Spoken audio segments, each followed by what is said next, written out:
여러분 안녕하세요. 반갑습니다. 벌써 우리가 13강까지 왔습니다. 중간까지 아마 개인적인 사정 때문에 잠깐 홀딩하신 분도 계실 테고요. 나 열심히 끝까지 갈 거야 하고 열심히 쫓아오고 계시는 분들도 분명히 계실 거라고 생각이 되었습니다. 방법과 선택은 여러분의 몫이기 때문에 제가 어떻게 컨트롤할 수 없는 부분이지만 저는 오늘도 열심히 저 고지를 향해서 달리고 있을 테니까요. 제 잡은 손 놓지 않고 끝까지 다 완주하시기를 당부드리면서 중간에 포기하기 없깁니다. 끝까지 저하고 함께 하시면서 좋은 결과물 이루어내서 저하고 같이 소통하면서 저 이루었습니다 하는 거 저는 오늘도 기다리고 있겠습니다. 반갑습니다. 명품 기본이론 우리가 중식과 일식과 보고 과정 하고 있고요. 13강은요. 챕터 4입니다. 그래서 13강 한번 신나게 시작해 보도록 하겠습니다. 저는 교수 정유진입니다. 공부 범위 한눈에 보기부터 보고 시작해 보도록 할 건데요. 구매 관리 파트는 어떻게 이루어져 있는가 챕터 4에 해당되는 건데요. 여기도 제가 강조하는 이론 강의는 한 강으로만 전부 다 끝낼 겁니다. 어렵지 않고요. 과정을 보게 되면 시장 조사 및 구매 관리와 검수 관리와 원가로 이루어져 있는 파트입니다. 예전에 따로 되어 있던 부분들이 엮여져 있습니다. 그러면서 새롭게 엮여진 부분이라고 보시면 될 것 같은데요. 시장조사와 구매에 있어서의 의의와 원칙, 구매와 재고에 대해서 학습하시고요. 검수는 어떤 것이 과연 좋은 것인가 판단할 수 있는 것을 학습하고요. 마지막으로 특정 제품의 제조, 판매, 서비스 등을 위해 직접적, 간접적으로 소비된 유무형의 경제적 가치인 원가에 대한 것들만 공부해 보신다 그러면 구매 관리는 아주 쉽게 끝날 수가 있습니다. 하지만 여전히 문제가 많이 나오는 부분들이 있어서 여러분이 암기해야 될 공식들도 나오니까 펜 준비하시고요. 마음의 준비 단단하게 하시면서 시작해 보도록 하겠습니다. 첫 번째 시장조사 및 구매 관리로 들어가도록 하겠습니다. 시장조사는 왜 할까요? 의의를 보시게 되면 구매 활동에 필요한 자료를 수집하고 이를 분석, 검토해서 보다 좋은 구매 방법을 발견하고 그 결과로 구매 방침을 결정하고 비용을 절감해서 이익 증대를 도모하고 미래의 시장을 예측하기 위해서 당연히 시장조사를 하겠죠. 그러니까 큰 기업일수록, 큰 업체일수록 시장조사는 반드시 필요한 부분이 되어진다라고 보시면 되고요. 목적을 보겠습니다. 구매 가격의 예산을 결정할 목적으로 원가와 시장 가격을 한번 쭉 둘러봐야 되겠죠. 그거를 기초 자료로 해서 판단을 해야 된다는 얘기입니다. 두 번째, 합리적인 구매 계획을 수립하기 위해서 하겠죠. 구매할 품목의 품질과 거래처는 어디를 할 것이며 시기와 수량 등도 수립해야 된다는 얘기입니다. 세 번째, 신제품을 설계해 주고요. 네 번째로 제품을 개량. 기존 상품이 아니라 새로운 판로를 개척한다거나 이렇게 하기 위해서도 우리가 시장조사라는 것을 한다라는 겁니다. 내용 및 원칙을 한번 볼게요. 품목을 구매하고자 하는 품목을 결정하고요. 품질, 요구되는 품질과 가격 대비의 가치를 확인하고 수량을 파악하며 가격은 어떤지, 구매 시기는 어떻게 할 것이며 거래처와 거래 조건은 어떻게 할 것인지를 갖다가 시장 조사의 내용으로 써야 된다라는 겁니다. 원칙이 있어야 되겠죠. 무작위하게 그냥 무방비로 하는 것이 아니라 어떤 원칙을 정해놓고 해야 되는데 첫 번째, 비교 경제성의 원칙입니다. 시장조사에 소요되는 비용과 구매의 효율성이 조화를 이루어야 되고요. 두 번째, 조사 적시성이에요. 필요한 시기에 적절하게 이루어져야 된다는 얘기겠죠. 조사 탄력성이에요. 구매 활동의 변동이 많기 때문에 시장 변동 상황에 능동적으로 대응할 수 있어야 돼요. 지금 물가가 이게 너무 상승했어. 대체할 수 있는 식품이 뭐가 있을까? 이 업체가 안 된대. 어디로 가볼까? 탄력적으로 할 수 있어야 된다는 거고요. 조사 계획성의 원칙, 구체적인 계획을 수립해야 되며 조사 정확성, 정확하게 파악을 해야 되겠죠. 그래야 우리가 뭔가를 만들 때에도 좀 더 규모 있고 짜임새 있게 베이스가 되어지면서 만들어질 수가 있다는 얘기입니다. 시장조사의 종류를 한번 보겠습니다. 기초시장조사는 구매정책 등을 결정하기 위한 시장조사로서 시장조사의 기초가 되어지고요. 품목별, 필요한 물품의 가격 변동과 수급 현황을 조사로 구매 물품의 가격 산정과 구매 수량을 결정하는 자료로 이용이 되어진다라는 거죠. 세 번째, 구매 거래처별 시장 조사를 해야 됩니다. 지속적인 거래를 위해서 주거래 업체의 개괄적인 사항, 그 기업은 어떤지, 거기에 판매 상황은 어떤지, 품질 관리나 이런 것들은 어떤지 또 좀 알고 있어야 적절한 거래가 이루어진다는 얘기겠죠. 유통 체계별 시장 조사를 해야 됩니다. 생산에서 소비에 이르는 유통 과정의 건전성을 알아보기 위한 조사가 되어진다라고 보시면 되겠습니다. 식품의 구매 관리입니다. 구매 관리 보시게 되면 정의를 먼저 한번 볼게요. 구매자가 물품을 구입하기 위해서 계약을 체결하고 그 계약 조건에 따라 물품을 인수하고 대금을 지불하는 전반적인 과정을 구매 관리라고 합니다. 왜 하나요? 필요한 물품과 용역을 지속적으로 공급해주고 품질과 가격, 제반, 서비스 등을 최적의 상태로 유지시켜주면서 재고와 저장 관리 시 발생할 수 있는 손실을 최소화하고 구매 관련 정보 및 시장 조사를 통해서 경쟁력을 확보하면서 표준화, 전문화, 단순화를 실현해주기 위해서 그래서 우리가 구매 관리라고 하는 것을 한다라고 보시면 돼요. 식품을 구매하는 방법부터 한번 보겠습니다. 식품을 구매하는 방법은요. 종류를 조금 보시면서 대량으로 할 건지 공동으로 어떻게 해야 값이 싸게 할 수 있는가를 구입하는 것을 보도록 하고요. 폐기율과 비가식부율 등을 고려해서 위생적으로 안전한 제철 식품을 구입하도록 해야 됩니다. 공유나 공산품처럼 쉽게 부패하지 않은 식품은 한 달치, 이게 문제로도 나옵니다. 썩지 않으니까 대량으로 사는 게 훨씬 저렴하겠죠. 이렇게 해두어야 된다라는 거고요. 육류는 중량과 부위를 고려해야 돼요.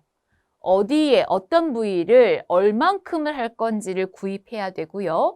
냉장시설에 구비 시 일주일분을 냉장고에 넣어두어야 될 것들은 오랫동안 1개월치를 하시면 안 되고 일주일분을 구입해야 된다라는 것들도 구매 방법이다라고 보시면 되겠습니다.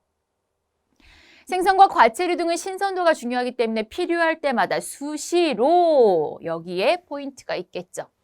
과일은 산지, 상자당 개수나 품종에 유의해서 필요할 때마다 이것 또한 수시로 구입한다라는 것도 봐주시면 되겠습니다.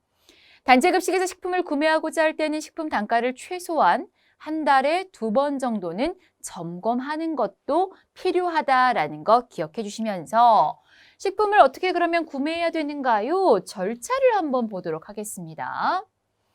필요성을 인식했어요. 우리가 이제 뭘 만들 거고 뭐가 필요해라는 걸 인식을 하게 되면 물품의 종류와 수량을 결정하시고 물품의 구매 명세서를 작성한 다음에 공급 업체를 선정해야 되고요. 계약을 해서 발주를 하고 납품 및 검수를 통해서 대금을 지급하고 물건이 들어오면서 구매 기록을 보관하여진다라는 거. 그 다음에 식품의 구매 절차에서 그 다음에 제일 중요한 하이라이트가 나오는데 공급업체를 선정하는 방법에는 어떠한 것이 있나요? 이 문제가 아주 심심치 않게 자주 나오고 있습니다. 공급업체를 선정하는 방법은 크게 2가지로 구분이 되어지는데요. 첫 번째가 경쟁 입찰 계약과 수의 계약이라고 하는 것으로 나뉘어집니다. 2개를 반드시 구분할 것, 별표 체크해 두시면 좋겠습니다. 경쟁 입찰 계약이라고 하는 건 뭐냐면 공급업자에게 견적서를 제출받고 품질이나 가격을 검토한 다음에 낙찰자를 정해서 계약을 체결하는 방법이에요. 좀 더 깊게 들어가 볼까요? 공식적인 구매 방법이라고도 하는데 일반 경쟁과 지명 경쟁으로 되는 거예요. 즉 모두에게 공급하고자 하는 모든 업체에게 그냥 오픈이에요. 우리 공급업체 선정할 거야. 너희들 관심 있으면 전부 다 한번 갖고 들어와 봐. 적절한 값을 갖고 들어와. 우리가 선정할 거야 라고 해주는 공개적으로 경쟁을 유도하는 입찰이다라고 보시면 돼요. 그렇기 때문에 이 업체들을 다 검토하고 확인하고 내가 선정하는 데 시간이 굉장히 많이 소요되기 때문에 여기는 쌀이나 건어물 등 저장성이 높은 식품을 구매할 때 적합합니다. 아주 공평하죠? 모두에게 똑같은 동일한 기회를 주기 때문에 경쟁할 수 있는 아주 공평하고 경제적인 방법이다라고 보시면 되는데, 두 번째, 수의 계약은 그러면 어떻게 차이가 나는가? 공급업자들에게 경쟁을 시키지 않아요. 계약을 이행할 수 있는 특정 업체랑 나 고등어집은 생선 가게는 너네랑 할 거야. 그러니까 적절한 금액 한번 제시해줘 라고 하면서 특정 업체와 계약을 체결하는 방법을 말해요. 모두에게 오픈이 아니라 어떤 특정 한 업체에게 계약을 체결하는 방법이 바로 수의 계약이다라고 보시면 되겠습니다. 비공식적이겠죠. 복수 견적과 단일 견적으로 나뉘어지면서 여기는 빨리빨리 될 수 있으니까 채소나 두부 생선처럼 저장성이 낮고 가격 변동이 많은 식품을 구입할 때 적합하다라고 보시면 되겠습니다.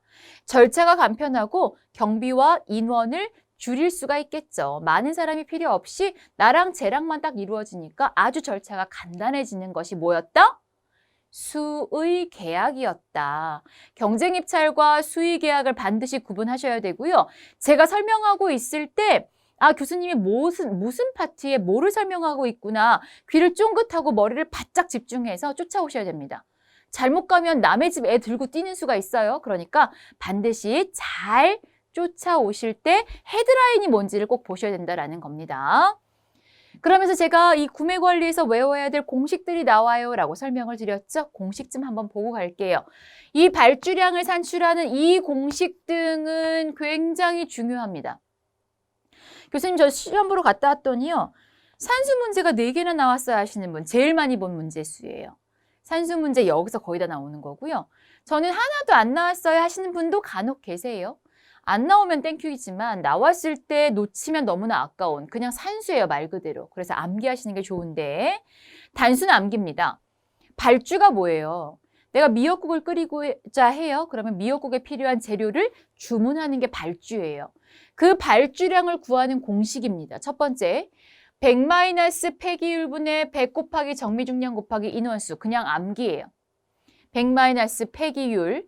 100- 폐기율이라고 하는 것이 정미중량이라고 보시면 되는데, 정미중량이 아니라 폐기율. 이것이 가식부율이라고 보시면 돼요. 지금 안 나왔는데 가식부율이에요. 먹을 수 있는 거. 100에서 버려지는 부분을 빼면 가식부율이라고 보시면 돼요. 아까 100- 폐기율분의 100 곱하기 정미중량 곱하기 인원수 암기. 필요 비용은 필요량 곱하기 가식부율분의 100 곱하기 킬로그램당 단가. 출고 계수는 100- 폐기율분의 100, 즉 가식부율분의 100. 가식부율분의 100이 출고 계수. 폐기율은 전체 중량분의 폐기량 곱하기 100, 즉 100- 가식부율이 폐기율이랑 같은 말이다라는 거 보시면 되고요.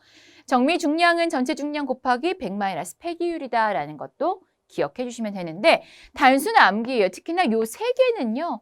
기본적으로 알고 계시는 것이 좋습니다. 그럼 폐기율이 뭐고 가식부율이 뭐겠습니까?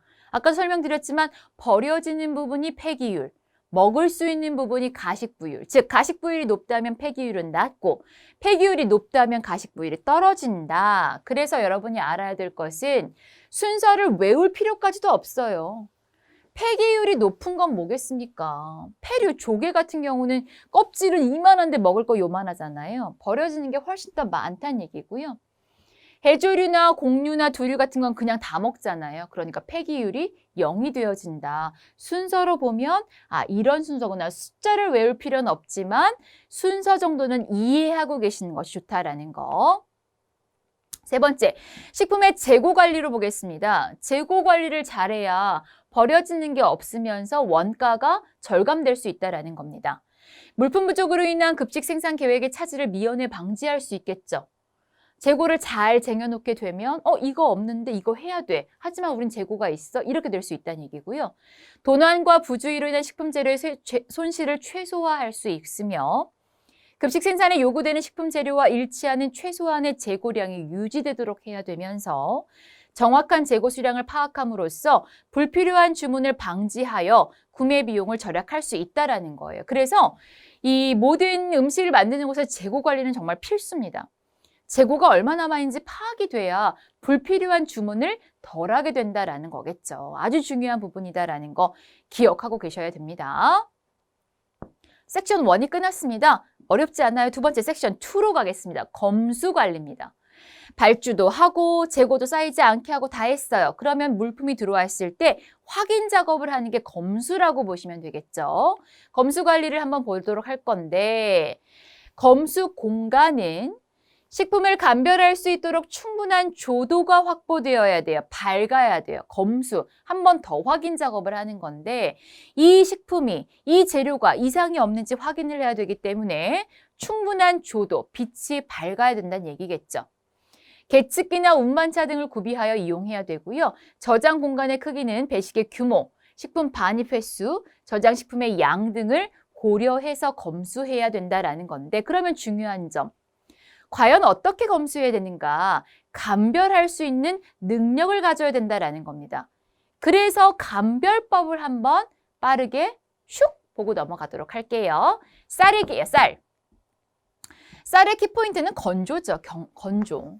잘 건조돼야 되고요. 알갱이는 투명하고 고름의 형태는 타원형인 것이 좋다라고 되어 있습니다.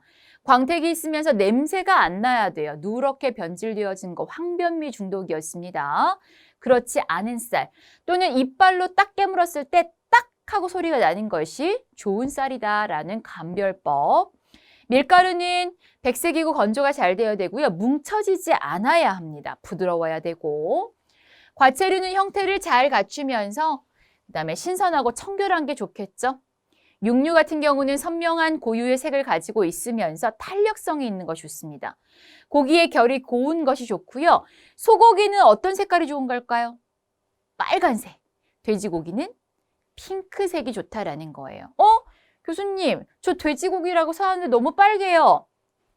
못 먹거나 잘못된 고기가 아니고요. 노동을 많이 했거나 늙은 고기라고 생각하시면 됩니다. 하지만 상품의 가치는 연분홍보다는 좀 떨어지는 편이다 라고 기억해 주시면 되겠죠.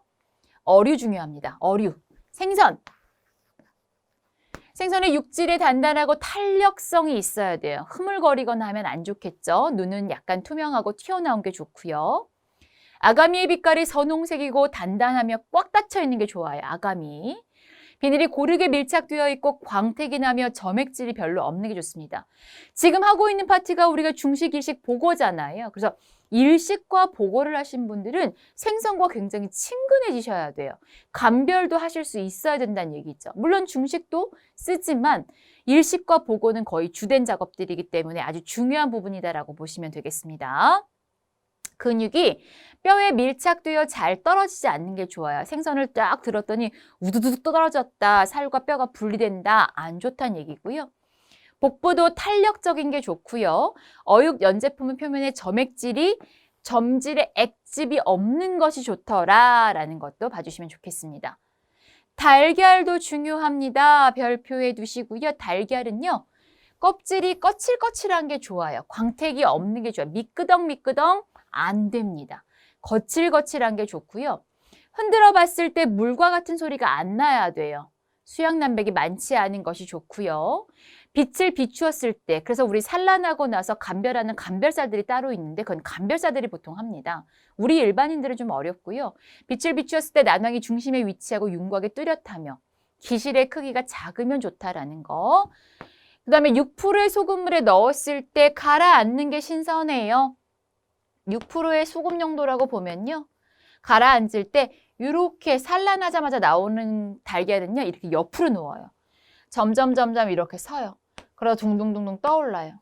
달걀 삶으려고 봤더니 막 떠올라. 그러면 신선도가 조금 떨어진다라고 판단하시면 되겠습니다. 우유입니다. 우유는 이물질이 없고 냄새가 없으며 색깔이 이상하지 않아야 돼요. 이것저것 다 모르겠어 하면 물에다가 한 방울 떨어뜨려 봤을 때 구름처럼 퍼지면서 내려가는 건 좋다라는 거고요. 그냥 또르르 내려가는 건 좋지 않다라고 보시면 되겠습니다. 신선한 우유의 pH는 산 쪽에 가깝기도 하면 한 pH 6.6 정도 약산성에 가까운 것이 좋더라라는 것도 봐주시면 되겠습니다. 그 다음에 조리기구 및 설비 특성과 품질 확인인데 조리기기는 어떤 것이 좋느냐. 디자인 단순하고 사용에 편리한 게 좋고요. 용도는 다양하고 경제적으로 쉬운 거 선정하고요. 공간에 합리적으로 들어가면서 사후 관리가 쉬운 것을 선택하셔야 되겠죠. 주방의 생산 시스템에 따른 설비의 분류는 전통식과 중앙공급식, 조리저장식, 조합식으로 나뉘어지는데 요거는 이제 영양학 파트 중에서 혹은 식품위생관리 파트 중에서 단체급식 파트에서 나오는 부분이라 그냥 참고로만 봐주시면 될 것 같고요.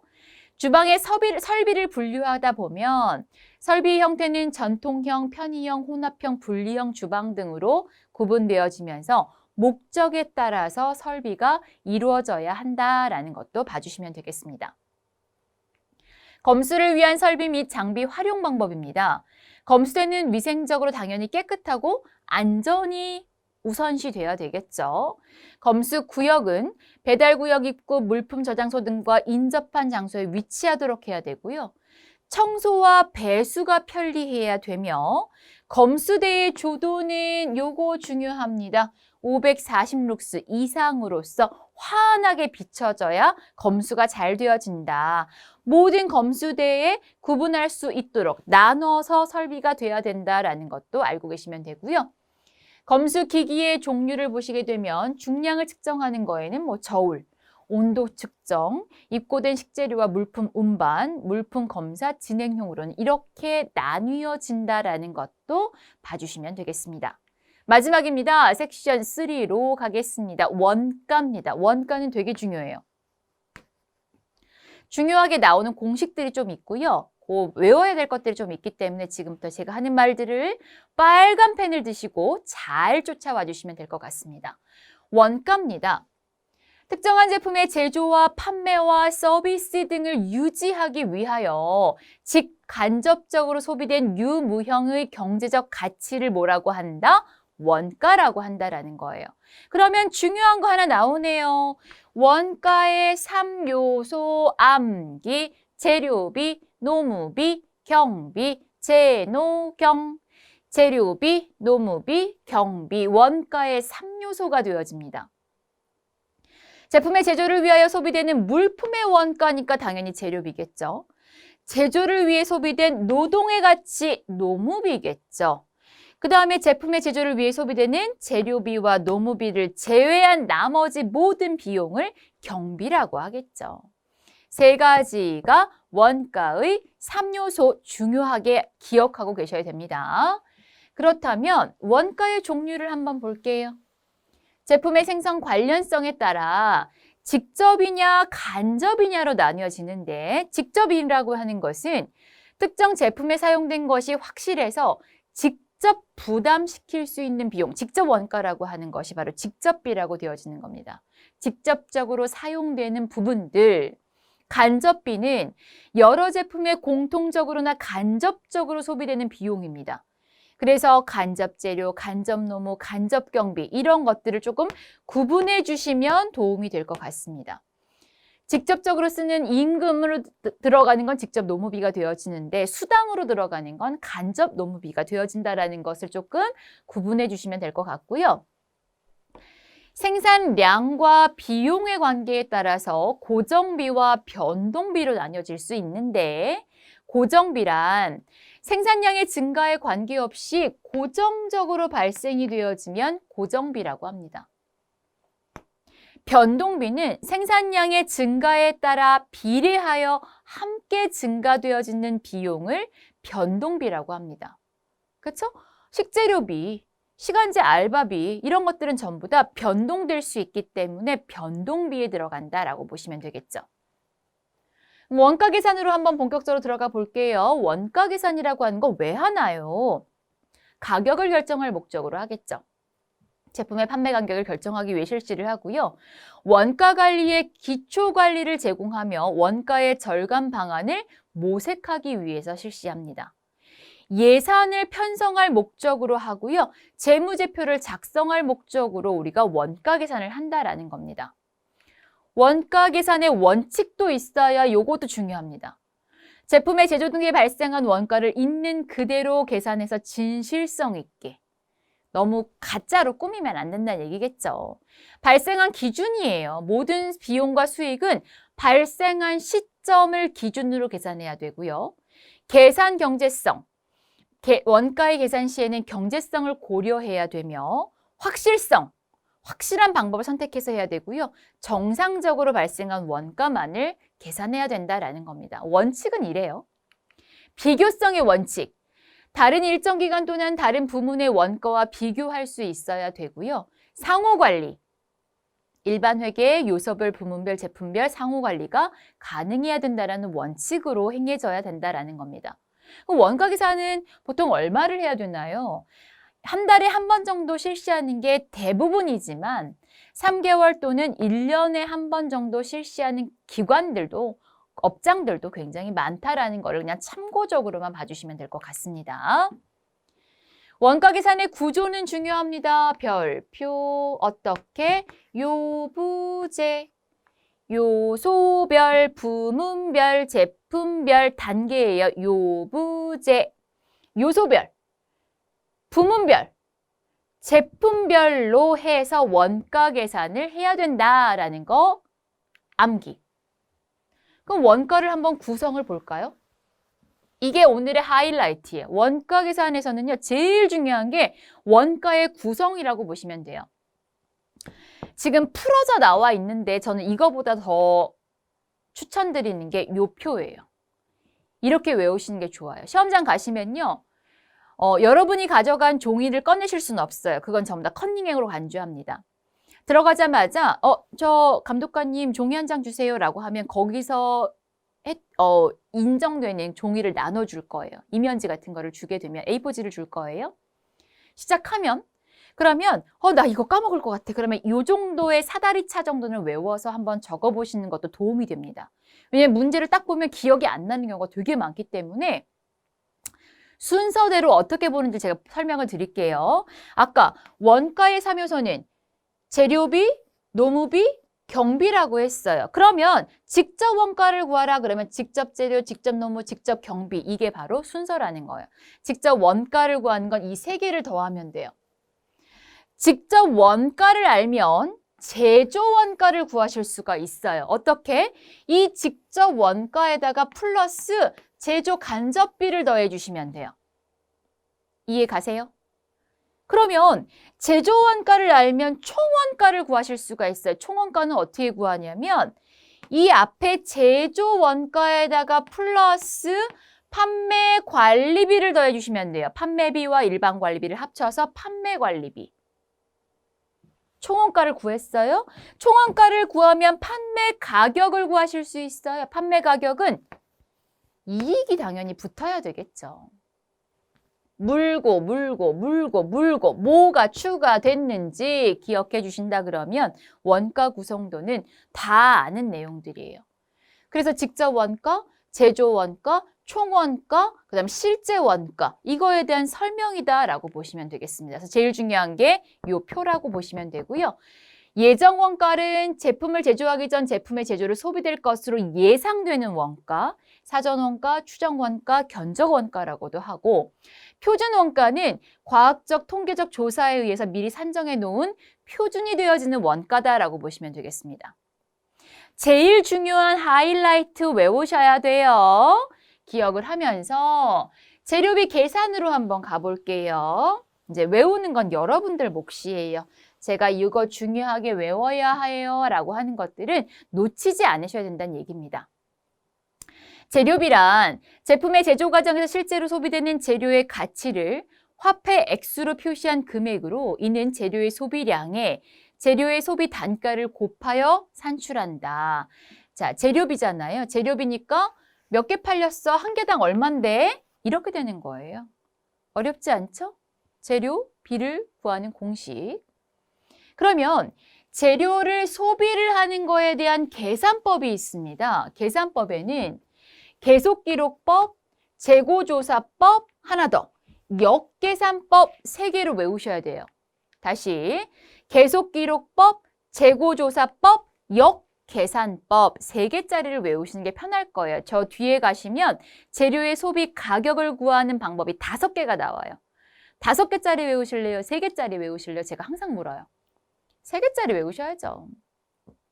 소비량을 계산하는 방법에는 계속 기록, 재료의 입고와 출고를 계속적으로 기록해주는 방법, 소비량을 정확하게 파악할 수 있고요. 재고조사법, 전달에 쌓여진 거를 통해서 조사해주는 방법, 역계산법, 일정한 단위의 제품을 생산하는 데 소요되는 재료의 표준 수량에 제품의 수량을 곱해서 전체의 재료 소비량을 산출하는 방법. 이 3가지 내용을 모르더라도 재료의 소비량을 계산하는 방법에는 3가지 계속 기록, 재고조사, 역계산법이 있었다면 소비 가격을 계산하는 방법에는 5가지가 있다는 얘기예요. 선입선출법, 후입선출법, 개별법, 단순평균법, 이동평균법으로 나뉘어진다라는 겁니다. 의미만 조금 알아두시면 돼요. 선입선출, 먼저 들어온 게 먼저 나간다는 조건이에요. 후입선출, 가장 최근에 들어온 걸 먼저 쓰고 점차적으로 예전 거를 써내려간다는 표현입니다. 말 그대로 의미를 아셔야 돼요. 선입선출과 후입선출은 전부 다 재료의 소비 가격 방법이에요. 개별법, 재료의 구입 단가별로 가격표를 붙여놓고 재료의 출고 시 가격표에 기재된 그 구입 단가를 재료의 소비 가격으로 계산하는 방법이더라. 단순평균, 이동평균, 일정 기간 동안 구입 단가를 구입 횟수로 나눈 평균가를 재료의 소비 가격으로 계산하는 방법 단순평균. 이동평균은 구입 단가가 다른 재료를 구입할 때마다 재고량과 가중 평균가를 산출하여 소비 가격으로 계산하는 방법이다. 중요한 건 뭐다? 이 5가지가 전부 다 재료의 소비 가격을 계산하는 방법이었고 아까 3가지는 소비량을 계산하는 방법이었다. 중요합니다. 원가 분석으로 가볼게요. 원가 관리는 원가를 적절하게 통제하기 위하여 원가를 합리적으로 절감하려는 기법으로서 식재료 비율은 매출액분의 식재료비 곱하기 100을 해준다. 뭐 그럴 수 있겠네 라고 끄덕끄덕 손익 분석으로 가볼게요. 일정 기간 동안의 총 매출액과 소요된 비용을 조사하여 이익 발생 또는 손실 발생을 분석한 것을 우린 손익분석이라고 해요. 기업체나 업체들은 굉장히 중요한 부분입니다. 총 비용과 총 수익이 일치하여 이익도 손실도 발생되지 않는 기점을 뭐라고 한다? 손익분기점. 많이 들어보셨죠? 아마 다른 이렇게 원가관리 쪽, 회계 쪽 일하시던 분들이 저 요리 자격증 딸래요 라고 오신 분들도 계세요. 그러면 되게 반갑고 되게 쉽대요. 그렇죠. 자기가 하던 분야이기 때문에 그렇죠. 이런 부분도 있어야 되겠죠. 근데 이제 전혀 안 하시고 조리만 하신 분은 또 여기가 되게 어렵대요. 암기해야 돼서. 이제 장단점은 있지만 여러분들이 하나의 관문을 뛰쳐나가는 우리가 통과해 가는 부분이라고 생각하시고요. 해야 되는 부분이니까 마음을 가다듬고 집중하시길 부탁드리면서 소익이 손익분기점보다 늘어나면 이익이 발생할 테고 손익분기점보다 줄어들면 손실이 발생하겠죠. 그러면서 총 비용은 고정비와 변동비를 합한 값이며 총 수익은 판매액이더라. 그래서 비용이라고 하는 것은 일정 기간 내에 기업의 경영활동으로 발생한 경제가치의 소비액이 되어진다라는 것을 참고해 주시면 되겠습니다. 감가상각 들어갈게요. 감가상각은 시간이 지남에 따라서 손상이 되어 감소하는 고정자산. 그러니까 건물은 사두면 가치가 점점 감가되잖아요. 이것을 감가상각이라고 한다라는 겁니다. 내용 연수에 따라 일정한 비율로 할당하여 감소시켜 나가는 것을 의미하며 이때 감소된 비용을 감가상각이라고 한다라는 겁니다. 그래서 감가상각의 계산 요소에는요, 3가지가 있어요. 기초가격과 내용연수와 잔존가격이라고 하는 것이 필요한데 기초가격은요, 구입가격이라고 보시면 돼요. 구입한 가격, 취득원가. 내용연수는 이 고정자산이 유효하게 사용될 수 있는 기간. 잔존가격은 고정자산이 내용연수에 도달했을 때 매각하여 얻을 수 있는 추산가격을 잔존가격이라고 한다라는 겁니다. 그렇다면 우리가 감가상각을 계산해 볼까요? 문제에서 제가 이거 잘 안 나와요 그랬다가 어쩌다 정말 한번 나왔었어요. 그래서 조금 더 점수를 받고자 한다면 놓치지 말아야 하는 부분 또한 감가상각의 계산법이다라고 보시면 될 것 같습니다. 정액법에 따라서 보시게 되면 고정자산의 감가 총액을 내용연수로 같은 금액을 할당하여 상각하는 방법. 정률법은 기초가격에서 감가상각비 누계를 차감한 금액에 일정한 상각률을 곱하여 얻은 금액을 상각하는 방법. 와, 이게 무슨 말이야? 라고 하신다 그러면 요거 하나만 봐주세요. 매년의 감가상각비는 어떻게 구하는가? 내용연수분의 기초가격, 구입가격이라고 했었죠? 마이너스 잔존가격이에요. 보통 잔존가격은 기초가격의 구입가격의 10%에 해당하는 게 잔존가격이다라고 했습니다. 그래서 매년의 감가상각비 정도를 아는 공식만 조금 해주신다 그러면 어렵지 않게 무난하게 넘어갈 수 있다는 거고요. 뭐 정액법이 뭐냐, 정률법이 뭐냐 이런 문제는 흔하지는 않기 때문에 차라리 그거를 외울 바에야 요 매년의 감가상각비를 구하는 공식을 공부해 보신다면 훨씬 더 도움이 되실 거라는 얘기를 드리면서 다 왔습니다. 항상 이제 끝날 때쯤 되면 마지막 문구가 뭡니까? 여러분의 꿈을 응원합니다. 감사합니다라는 요게 딱 나오면 오늘 수업 끝났구나. 이제 끝났다라는 안도의 한숨을 내쉴 수가 있을 것 같아요. 저도 그렇고요. 아마 여러분도 마찬가지일 거라고 생각이 되어집니다. 중요한 건 교수님이 오늘 이러이러한 말씀을 했어. 끝! 이게 아니죠. 왜 여러분이 쉽게 하실 수 있어요? 라고 했냐면 제 수업을 듣다 보면 물론 온라인 수업이다 보니까 제가 일일이 체크를 못하니까 잠이 올 수도 있고 힘이 들 수도 있고 집중이 안 되는 날도 있을 수 있어요. 그런 날은 그냥 과감하게 끄세요. 저하고 안녕, 빠이 하시고요. 다시 모니터를 켜고 집중이 잘 되는 날 수업을 다 듣고 나서 그게 내 머릿속에 그림처럼 그려지셔야 돼요.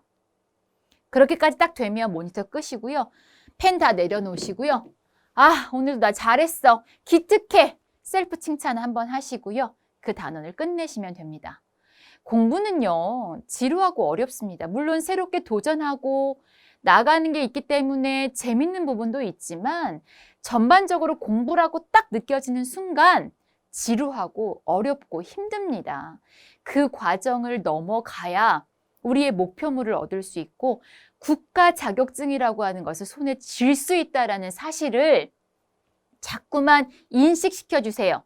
쉬운 거 없어요. 이 세상에 제가 보기에는요. 쉬운 거 하나도 없어요. 하지만 인간이 못할 일도 하나도 없다라고 생각을 합니다. 고생들 많으셨고요. 우리 4단원까지 다 왔습니다. 조금만 더 힘을 내시면 이제 중식, 일식, 보고 이론 정리도 갈 수 있는 날이 얼마 안 남았습니다. 같이 공부해 보시면 실기가 더 쉽게 다가올 거라고 생각이 되어집니다. 오늘도 오랜 시간 모니터 앞에서 고생 많으셨고요. 저는 다음 시간을 준비하며 기다리고 있겠습니다. 고맙습니다.